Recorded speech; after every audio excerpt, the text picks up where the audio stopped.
네, 정부는 후퇴된 잠재 성장률을 끌어올리기 위해 글로벌 반도체 2강, 방산 4강으로 도약하겠다는 목표를 제시했습니다. 경제부 정원우 기자와 좀 더 자세히 알아보겠습니다. 정 기자, 이 산업 육성 차원에서 또 짚어볼 만한 내용이 있다는 거죠? 네, 내용이 워낙 방대하기 때문에 올해 이제 새롭게 만들어지는 것 위주로 좀 정리를 가지고 와봤는데요. 방산과 원전과 같이 이런 국가 간 수주 경쟁이 치열한 분야에서는 이 일을 지원하기 위해서 전략 수출 금융기금 가칭입니다. 이걸 신설하기로 했습니다. 최근에 이제 강훈식 대통령 비서실장이 전략 경제 협력 특사로 지난주에 한화 에어로스페이스의 그 폴란드 천무 계약식에 다녀오기도 했었는데 이런 가칭 전략 경제 협력 추진단을 신설해서 이 같은 이런 큰 프로젝트, 수주 프로젝트를 지원하겠다는 계획입니다. 상반기에 특별법을 제정해서 속도를 내겠다는 내용이 있고요. 또 한국형 국부펀드를 만들겠다는 계획도 밝혔습니다. 지금 한국 국부펀드라고 하면 한국투자공사가 있는데 주로 이제 외환 보유고를 활용을 해서 해외 투자를 주로 하고 있는데 새롭게 만들어지는 이 한국형 국부펀드는 해외는 물론 국내 투자도 이제 적극적으로 한다는 계획입니다. 국내 비상장, 상장 기업에 투자할 운용자금을 최소 1조 원 이상 확보하는 것을 목표로 하고 있다고 전해지고 있고요. 또 한국판 IRA로 불리는 국내 생산 촉진세제 도입도 이번에 공식화를 했습니다. 미국은 2차 전지나 태양광 셀과 같은 곳에 그리고 일본은 전기차나 반도체 등의 자국 생산에 대해서 세액 공제 등을 주고 있는데 우리나라도 이 지원 대상이나 방식을 7월에 발표하기로 했습니다. 국내 기업에 비중 있게 투자하는 국부펀드, 그리고 기업들이 한국으로 돌아올 수 있도록 지원하는 한국판 IRA 같은 내용들이 좀 담겨 있다라는 것이고, 산업별로 좀 지원하는 내용은 없습니까?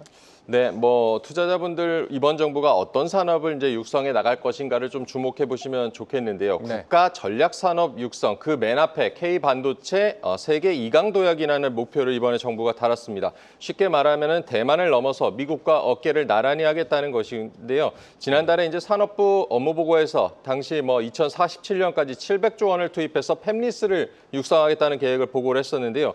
우리나라가 이제 메모리는 독보적이지만 시스템 반도체 글로벌 점유율은 2%에 불과하고 메모리만 잘해서는 메모리 하천국에 머물 가능성이 높다는 위기감에서 비롯됐습니다. 대통령을 위원장으로 하는 반도체 특위를 만들고 경쟁력 강화 기본 계획도 4분기에 수립할 예정입니다. 반도체 다음으로 이제 방산 같은 경우는 최근 수출 증가세가 가파르게 늘면서 세계 10위권에서 지난해 5, 6위권으로 올라선 것으로 추정이 되고 있는데 4대 강국 도약 목표를 세웠습니다. 바이오 같은 경우도 인허가 단축이나 임상 간소화 같은 이런 신약 개발 쪽을 집중 지원한다는 내용이 담겼습니다. 사업 재편이 이뤄지고 있는 석유화학이나 철강과 같은 경우는 상반기에 구체적인 내용이 나올 것으로 보입니다. 네, 반도체는 미국에 이어서 2강, 방산은 4강. 여기는 미국, 프랑스, 러시아 정도 되지 않을까 싶어요. 그렇게 4강.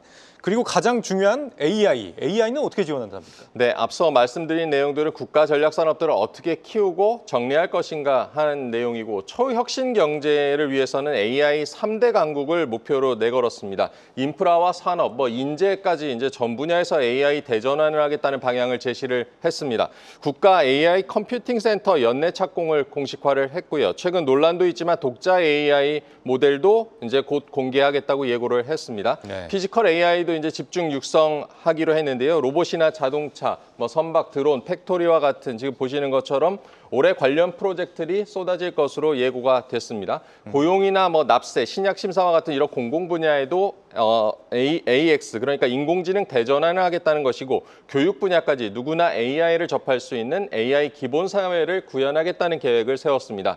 초혁신 경제의 15대 선도 프로젝트라는 것도 있는데요. 이게 전력 반도체나 LNG 화물창, 초전도체, 그래핀과 같은 이런 미래 산업 육성을 위한 프로젝트들도 진행이 되고 있습니다. 작년 8월에 정부가 발표했던 그 경제 성장 전략이 있던 내용들인데 이것도 조금씩 구체화되고 있다고 보시면 되겠습니다. 그렇군요. 포부는 좋은데 무슨 수로 2강, 3강에 진입을 할 것이냐, 여기에 대한 어떤 구체적인 투자 계획이 또 필요할 거 아닙니까? 일단 예산도 투입이 되겠지만 정부가 지금 힘을 쏟고 있는 부분이 생산적 금융 대전환인데요. 이런 전략 산업과도 지금 이런 자본 생산적 금융이 맞닿아 있습니다.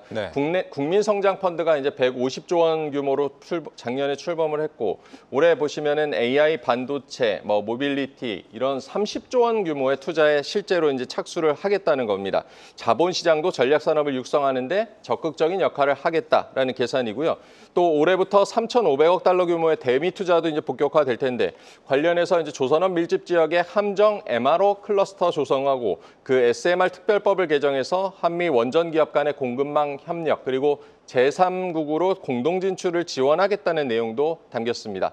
앞서 이제 당정협의에서 K컬처를 집중 육성한다는 얘기도 있었는데 네. 뷰티 서비스 수출 활성화 지원 방안이 하반기에 마련될 예정이고요. 이번에 이재명 대통령이 중국도 다녀왔는데 한중 상무장관회의를 정례화하기로 했습니다. 한국 영화 중국 개봉과 또 게임 판호 발급 확대도 추진하겠다는 내용이 포함이 됐습니다.